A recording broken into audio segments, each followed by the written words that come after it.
Selamat datang di area kerja PT Kalimantan Prima Persada.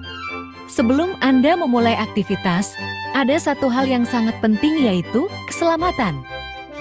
Saya Mina, dalam video ini, saya akan memandu Anda memahami 12 poin utama yang harus Anda pahami sebelum bekerja di area tambang. Simak baik-baik karena keselamatan bukan hanya tentang aturan, tetapi tentang memastikan kita semua bisa pulang dengan selamat setiap hari.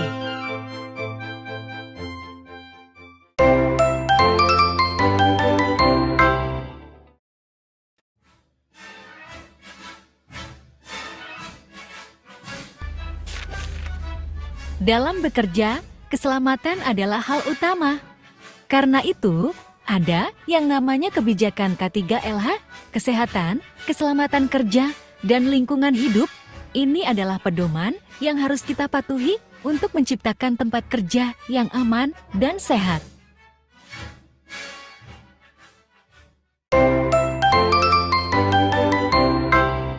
Pengertian K3. K3 adalah usaha dan kegiatan yang dilakukan untuk menciptakan lingkungan kerja yang aman, sehat, dan bebas dari potensi bahaya yang dapat menyebabkan kecelakaan kerja atau penyakit akibat kerja. K3 mencakup semua aspek yang terkait dengan kesejahteraan, keselamatan, kesehatan pekerja dalam bekerja.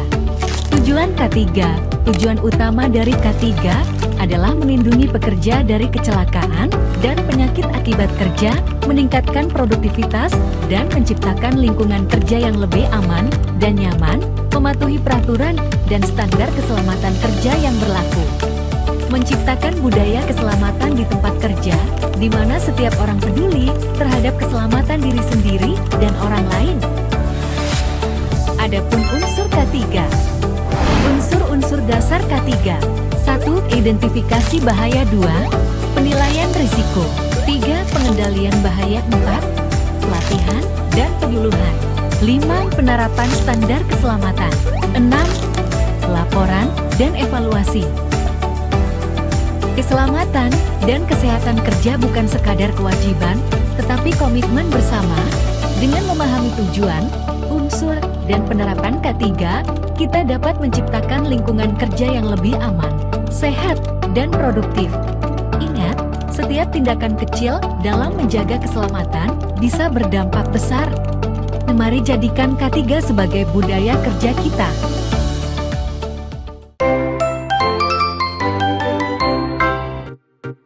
Sebelum mulai bekerja di area tambang, setiap pekerja wajib memiliki izin kerja. Ini penting untuk memastikan keselamatan kerja dan mencegah kecelakaan. Yuk kita pahami lebih lanjut.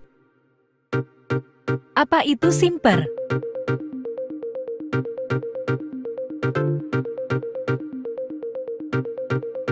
Simper, atau surat izin melaksanakan pekerjaan, adalah dokumen wajib untuk pekerjaan beresiko di tambang. Tanpa simper, pekerjaan tidak boleh dilakukan. Masih berlaku 7 Mei 2005. Terima kasih Pak, silakan dilanjut.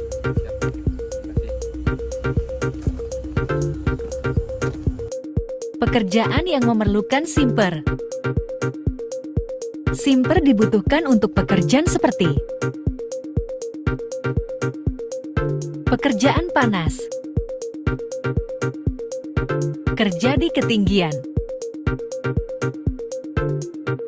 pekerjaan di ruang terbatas, penggunaan alat berat, pekerjaan listrik dan bahan kimia berbahaya.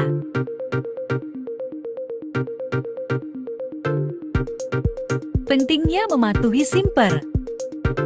Tanpa simper, risiko kecelakaan meningkat. Jadi selalu pastikan izin kerja sudah lengkap sebelum mulai bekerja. Itu dia penjelasan tentang simper di pertambangan. Jangan lupa, tanpa izin, jangan bekerja. Jika ada pertanyaan, hubungi tim safety. Tetap waspada dan utamakan keselamatan.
pelindung diri APD adalah perlengkapan yang digunakan untuk melindungi pekerja dari potensi bahaya di tempat kerja. Penggunaannya wajib sesuai dengan jenis pekerjaan dari risiko yang dihadapi. Berikut beberapa jenis APD seperti helmet, rompi, safety boots, simper dan main permit, jam fit check, kaos kaki yang wajib digunakan di lingkungan kerja set KPP. Tujuan penggunaan APD: menjaga keselamatan dan kesehatan pekerja dari potensi bahaya di tempat kerja, mencegah atau meminimalkan cedera akibat kecelakaan atau paparan berbahaya, menumbuhkan kesadaran pekerja bahwa APD bukan sekadar formalitas, tetapi kebutuhan utama saat bekerja di lingkungan berisiko.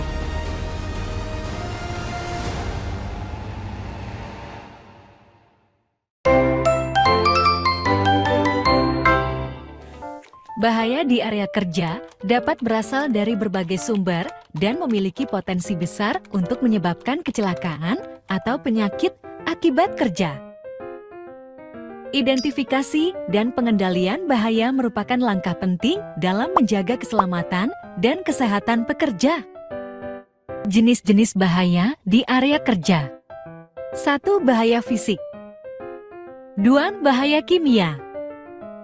3. Bahaya mekanik. 4. Bahaya ergonomis. 5. Bahaya psikososial. Lalu, apa saja langkah penting dalam menjaga keselamatan dan kesehatan kerja untuk menghilangkan sumber dan potensi akibat bahaya? Mari kita bahas poin berikutnya, identifikasi dan pengendalian bahaya.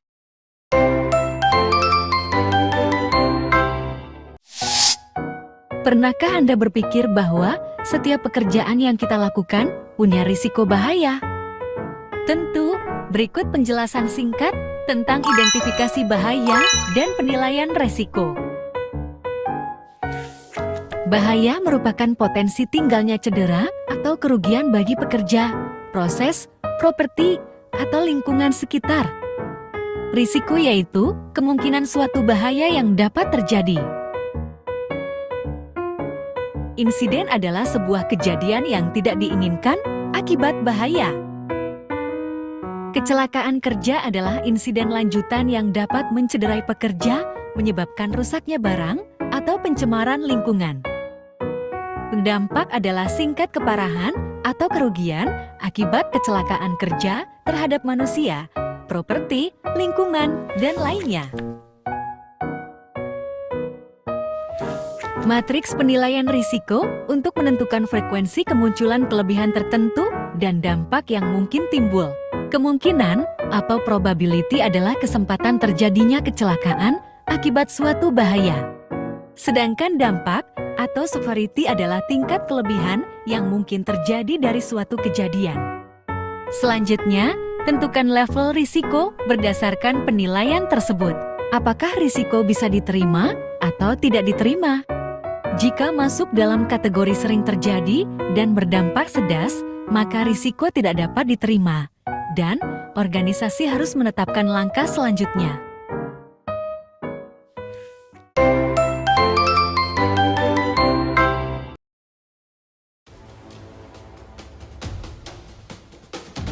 Kecelakaan bisa terjadi kapan saja. Yang penting, kita tahu cara merespons dan melaporkannya dengan benar.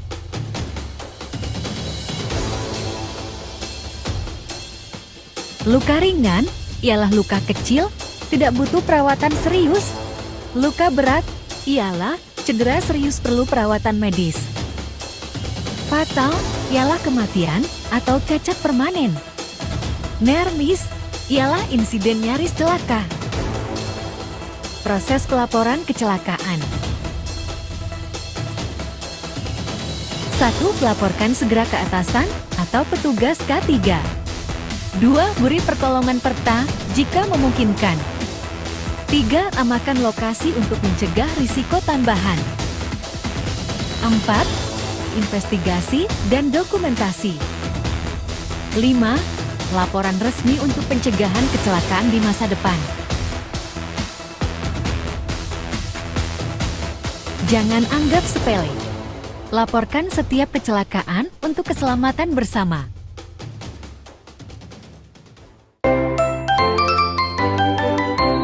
Pelaksanaan 5R dalam pemeliharaan lingkungan di tambang, 5R ringkas, rapi, resik, rawat, dan rajin adalah prinsip kerja yang diterapkan di berbagai industri, termasuk pertambangan, untuk menciptakan lingkungan kerja yang bersih, aman, dan efisien dalam konteks pemeliharaan lingkungan di tambang. Langkah-langkah pelaksanaan 5R. Ringkas, hanya menyimpan barang yang dibutuhkan, buang yang tidak terpakai. Rapi, pastikan barang dan alat disimpan dengan teratur agar mudah diakses. Resik, jaga kebersihan area kerja, bersihkan kabin dari sampah atau debu. Rawat, lakukan pemeliharaan rutin pada alat dan fasilitas. Rajin, lakukan pembersihan dan perawatan secara rutin. 5R bertujuan sebagai berikut. Meningkatkan keselamatan dengan mengurangi risiko kecelakaan akibat lingkungan yang berantakan, menciptakan ruang kerja yang lebih nyaman dan efisien, meningkatkan produktivitas lingkungan yang terorganisir, membantu pekerja bekerja lebih fokus dan nyaman. 5R bukan sekadar aturan, tapi budaya yang harus kita jalankan setiap hari untuk keselamatan dan efisiensi kerja.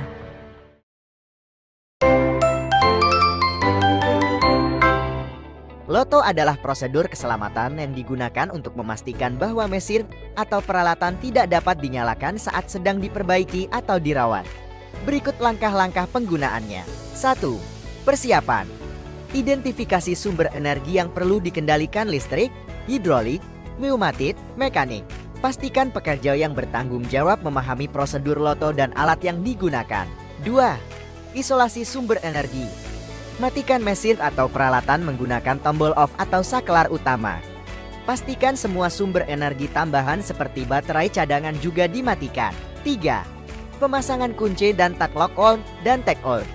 Pasang gembok pengaman lockout pada sumber energi untuk mencegah peralatan dihidupkan kembali. Pasang label take-out yang berisi informasi tentang siapa yang mengunci dan alasan penguncian. 4. Pengosongan energi sisa. Lepaskan atau buang energi sisa seperti tekanan udara, hidrolik, atau tegangan listrik yang masih tersimpan dalam sistem. Uji coba dengan menekan tombol start untuk memastikan mesin tidak menyala. 5. Konfirmasi keamanan. Pastikan semua pekerja yang terlibat mengetahui bahwa loto sudah diterapkan. Pastikan area kerja aman sebelum memulai perbaikan atau perawatan. 6. Pelepasan loto. Setelah pekerjaan selesai, pastikan semua alat dan personel sudah keluar dari area kerja. Lepaskan gembok dan label hanya oleh pekerja yang memasangnya. Nyalakan kembali mesin dengan prosedur yang aman. LOTO wajib diterapkan untuk menghindari kecelakaan akibat mesin tiba-tiba menyala saat perbaikan atau perawatan.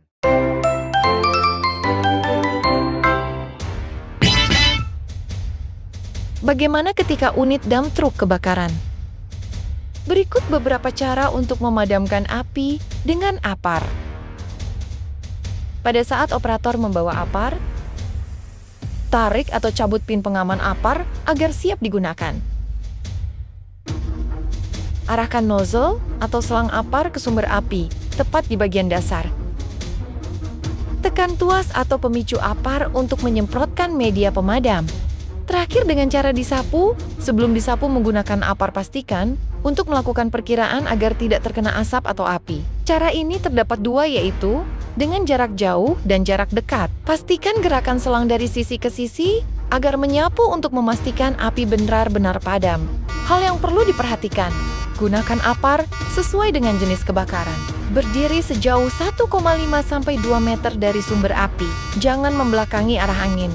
Jika api tidak bisa dikendalikan, segera hubungi pemadam kebakaran.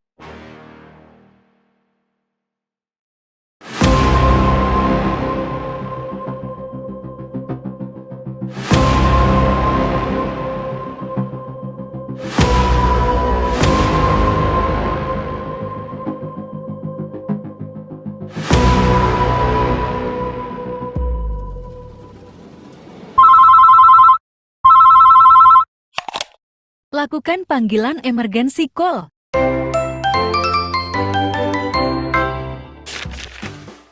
Emergency call adalah prosedur untuk menghubungi layanan darurat dalam situasi kritis di tempat kerja.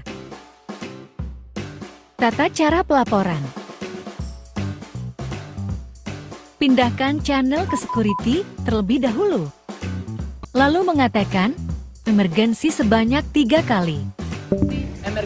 Emergency sebanyak 3 kali. Berikut contoh detail cara pelaporannya. 1. Sebutkan identitas pelapor dengan jelas.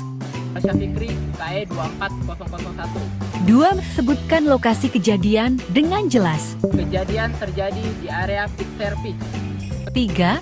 Sebutkan kejadian emergensinya apa dengan jelas.